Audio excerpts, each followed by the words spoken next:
70 años y fuma y es alcohólico, a una neumonía comunitaria en un paciente de 22 años que es sano, ¿verdad? Entonces, son diferentes contextos que conllevan pues, grandes diferencias desde el punto de vista, sobre todo, pronóstico, ¿verdad? Entonces, la gravedad safe, comentábamos que lo primero que tenemos que hacer con nuestros pacientes es estimar la gravedad. Cuando estimamos la gravedad, eso puede sonar muy subjetivo. Si ustedes han tenido algún familiar o se han enfermado, en ocasiones sobreestimamos la gravedad de nuestro cuadro, ¿verdad? Todo queremos llevarlo a urgencias. De hecho, los servicios de urgencias a nivel mundial están sobresaturados, ¿verdad? Porque como son síntomas lo que el paciente tiene, el paciente no los puede medir en una, piensa que es grave y va a urgencias, a predecir si está grave o no el paciente. Hay muchas escalas para muchas infecciones, para neumonías, para infección de piel y partes blandas, para neuroinfecciones, etcétera, etcétera, etcétera. Pero en general, cuando decimos si una infección está grave o no, independientemente de dónde se localice, es si el paciente tiene sepsis o no tiene sepsis, ¿verdad? Y si tiene sepsis, ¿qué posibilidades hay que se complique? Hay una escala que se llama Quick SOFA, la pueden buscar así. Q de queso, SOFA, así como sofá, ¿verdad? Entonces es una escala que evalúa 3 parámetros y si el paciente tiene 2 de esos 3 parámetros, el paciente es muy probable que se complique de esa infección. No diagnostica sepsis, predice complicaciones de esa infección, o si el paciente ya está complicado. Y eso nos puede dar pie a si está complicado o se va a complicar, pues a que abreviemos el actuar, ¿verdad? Entonces, lo primero es eso, es ver si está grave el paciente. Después la S es evaluar el síndrome infeccioso que estamos sospechando. ¿Qué le pasa o al familiar? ¿Qué le pasó a su familiar? ¿Qué tiene el señor X? No, pues se queja de tos, flema, que el problema está en el pulmón. Me voy a ir a un diagnóstico sindrómico del pulmón. Síndrome de garganta pleural, síndrome de condensación, síndrome supurativo pulmonar, etcétera, etcétera, etcétera, ¿verdad? Y ya eso conlleva que pide estudios de imagen, aquí hay una semiología un poco más ordenada de mi aparato respiratorio, bla, bla, bla, bla, bla, bla, bla. Factores de riesgo, si fumo y todo eso, ¿no? Entonces, esa es la S del SAFE. La A es donde adquirió dónde se desarrolló, se desencadenó el problema. No, pues él en la casa. No, pues él vive en un asilo. O no, pues durante nuestras vacaciones no sé, en Wuhan, China, ¿verdad? Pues ahí como que el contexto cambia. Entonces, es importante dónde adquirió la infección. Después está la F, que son factores de riesgo para resistencia de los microorganismos. El principal factor de riesgo es de que el paciente ya hubiera sido tratado o tenga un cuadro decapitado, le llamamos, de un tratamiento antimicrobiano, ¿sí, verdad? Puede ser un antiviral, puede ser un antiparásito, puede ser antifúngico, un antibiótico, que es lo más común. Entonces, si el paciente ha tomado otros tratamientos, ha tomado para esa infección, para esa molestia, no, sí, pues llevo 5 días de ampicilina en la pompa y aparte me dieron un medicamento que se llama cefixima por vía oral y ustedes ya van anotando y pues van buscando y dicen, pues si ya le dieron esto y no respondió, lo más seguro es que o sea resistente la bacteria o ya hizo bacterias resistentes, pero aparte es otra etiología, ¿no? Entonces es importante ver los factores de riesgo para resistencia. Aparte de eso, hay otros factores de riesgo para resistencia, como por ejemplo que el paciente hubiera estado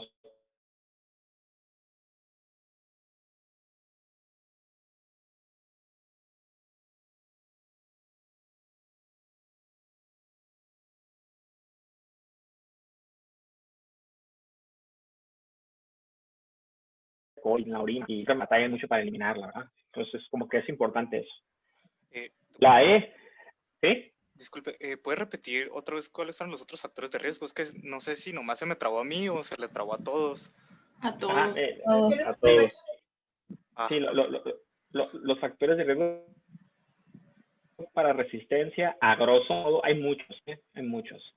Pero a gusto previo microbiano, abro paréntesis, antiviral, antibiótico, antiparasitario o antifúngico, ¿verdad? Entonces hay que preguntar intencionadamente, señor, señora o familiar, ¿qué ha tomado, qué le han dado para este problema? Y ya que les digan qué le han dado, entonces si no, pues le pusieron 5 ampolletas de ceftriaxona y no se alivió, y el problema es pulmonar, dicen, canijo, pues si es pulmonar y es ceftriaxona, le debe de pegar a la Haemophilus influenza, le debe de pegar al Streptococcus pneumoniae, la Moraxella catarrhalis, pero no está respondiendo. ¿Qué está pasando? Ya tiene una complicación asociada, tiene otro microbio. ¿Qué pasa, verdad? Entonces, ese es los factores de riesgo habitualmente es si ha tomado antimicrobianos previamente en los últimos 3 meses, si ha tenido internamientos, entradas o salidas del hospital, aunque sean, que sean mayores a 12 horas, en una sala de urgencias, en una sala de cuidados intermedios, en una sala de cirugía ambulatoria, en los últimos 3 meses, también es un factor de riesgo para resistencia. Y otros factores, pues ya más puntuales, como si el paciente ya se conoce que es portador de alguna bacteria resistente, si el paciente tiene diabetes mellitus, por ejemplo, se tiende a modificar la microbiota. Cuando los pacientes tienen enfermedades crónicas, muchachos, por ejemplo, diabetes, algún tipo de neoplasia, hipertensión, bueno, cualquier enfermedad crónico-degenerativa, lo que pasa con esas condiciones, imagínense ustedes las migraciones que se vieron en Siria, ¿verdad? O sea, hay una guerra en Siria y la gente se comienza a ir a otras zonas, Alemania, Gran Bretaña, esas partes, ¿verdad? Entonces, cuando hay diabetes, las bacterias del intestino grueso se comienzan a ir a la boca, las de la boca se comienzan a ir a la piel, así se va moviendo la microbiota, ¿no? Y también se tornan un poco como el cuerpo humano se hace un poco más árido respecto a algunos nutrientes, las bacterias se comienzan a hacer un poco más virulentas, más resistentes. Entonces, eso es ese concepto es importante que lo tengan en mente siempre que vean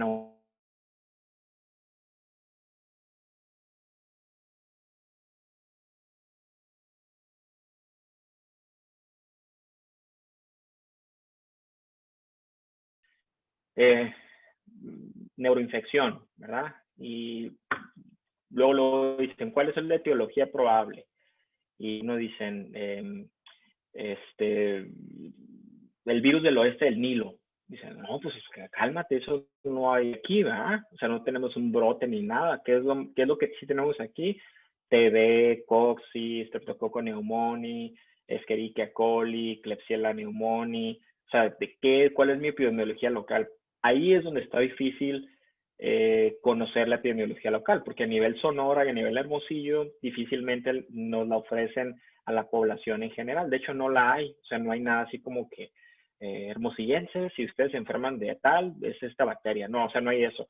Pero en los hospitales sí hay una estadística que ustedes pueden buscar, ¿verdad? Entonces, en cada uno de los hospitales se tienen que dar la tarea, al menos en mi hospital, que es la 14, tenemos una idea de que cuando nos llega un paciente, de qué parte de Hermosillo viene, no, pues de Solidaridad y Progreso. Ah, ok, ya más o menos como que sabemos de qué parte, dónde viene, no, pues vengo de la costa del pueblo de Alemán. Ah, bueno, o sea, hay mucha tuberculosa allá y demás.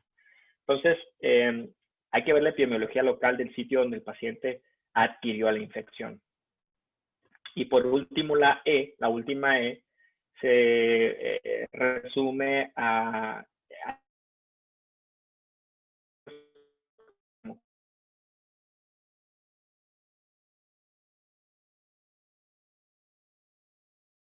la función hepática y el riñón. ¿Por qué es importante esto, doctor? Porque vamos a usar medicamentos que la mayor parte de ellos tienen metabolismo hepático y eliminación renal. Entonces debemos tener cuidado con algunos medicamentos al momento de prescribirlos.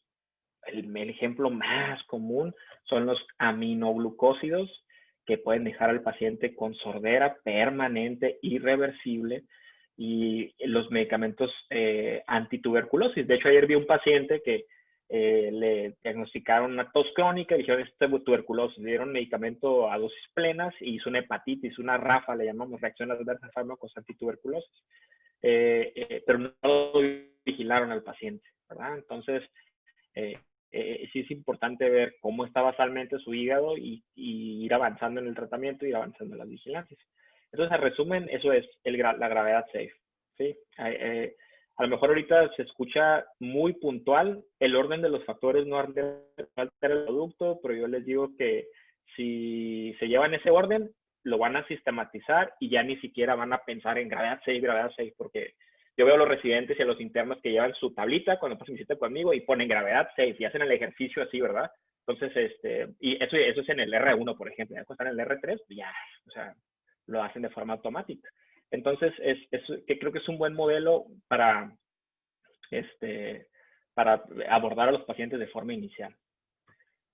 ¿Algo más? Yo otra cosa. Siempre me ha quedado duda con qué significa síndrome. O sea, por ejemplo, hay que síndrome infeccioso. Ajá.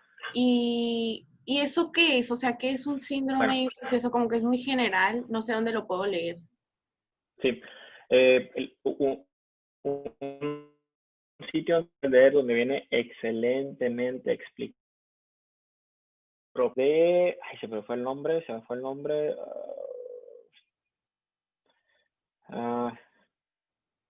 Híjole, se me fue el nombre de semiología, lo tenía en la punta de la lengua, el Suros de semiología. No sé si lo leyeron ese libro ustedes en su práctica. Bueno, ¿no? Creo que no nos tocó conocer ese libro o leerlo. Ok.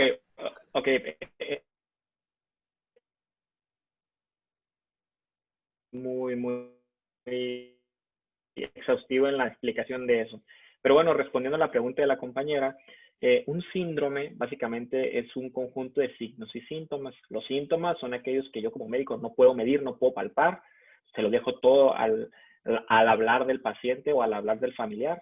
Y los signos, ahí sí, son los que yo puedo palpar y son datos más duros que yo puedo evaluar y medir para armar una posible explicación o al menos una hipótesis de trabajo para abordar a mi paciente.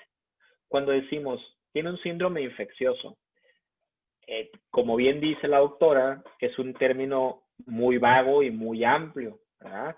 Pero cuando tienes un síndrome infeccioso, a resumidas, el paciente tiene fiebre, tiene ataque al estado general y tiene un sitio de focalidad infecciosa supuesto, ¿verdad? Por ejemplo, el paciente tiene odinofagia, tiene fiebre y tiene ataque al estado general. O sea, ¿tiene un síndrome infeccioso? Sí. ¿Tiene un síndrome de dolor faríngeo? Sí. Y así nos podemos ir, ¿verdad? Otra cosa importante, y de hecho, el año pasado, no se me olvida que también lo puntualizaron algunos compañeros, es que me decían, doctor, es que a mí se me dificulta armar diagnósticos sindrómicos. Por ejemplo, decían, cuando les puse a hacer el ejercicio, decían, es que no se me ocurre un síndrome febril, un síndrome de cefalea, un síndrome, o sea, pero aquí es donde no todo tiene que ser un síndrome, ¿verdad? O sea, no todo tiene que ser un síndrome, al menos desde el punto de vista operativo, o sea, que le pongamos el nombrecito, ¿verdad? Por ejemplo, si llega un paciente con cefalea, con fosfenos, acúfenos, con aura, bueno, eso es y me puedo aventurar a un diagnóstico nosológico, que es una migraña, ¿verdad? Entonces, no todo tiene que ir englobado en un síndrome, aunque cuando ustedes ven a un paciente o vayan a ver un paciente, doctores, lo más frustrante que le puede pasar a un doctor, al menos cuando inicia, es que no sabes qué tiene el paciente, ¿verdad?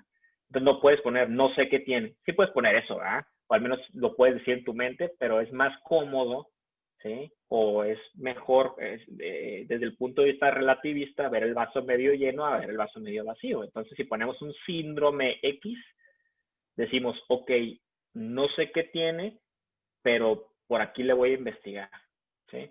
También es importante que cuando vean a un paciente, a veces no es tan importante saber qué tiene, pero sí saber qué no tiene.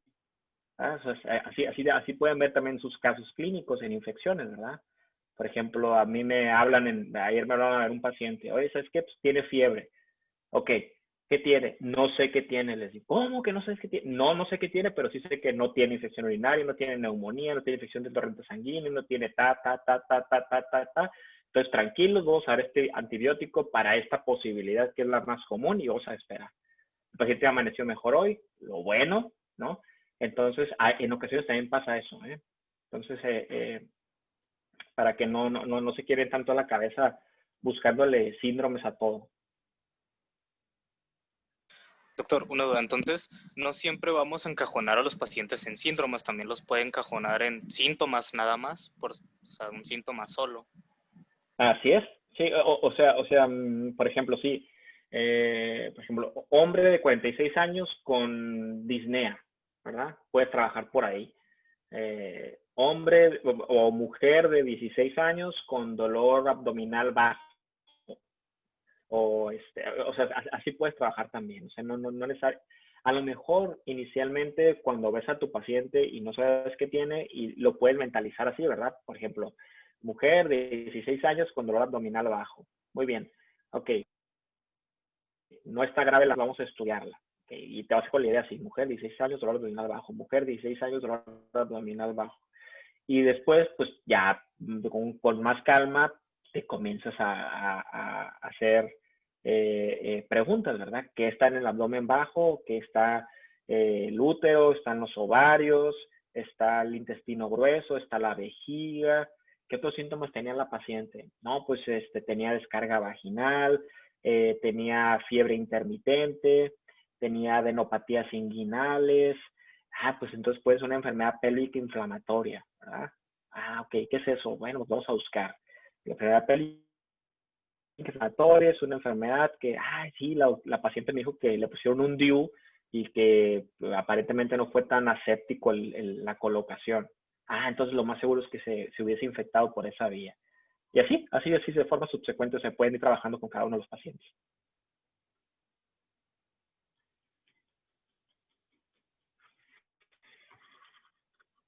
Ok, gracias.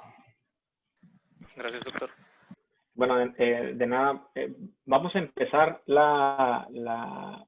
o ¿saben qué? No sé si quieren cancelar esta sesión y volverla a empezar porque se va a cortar. Ya nada más para apresurarnos con el diagnóstico, avanzamos lo que podamos avanzar hasta las 3 y lo demás lo complementamos el lunes. Pero si quieren, sálganse de esta sesión e inicien otra porque se va a cortar luego ya. Ok. Bien.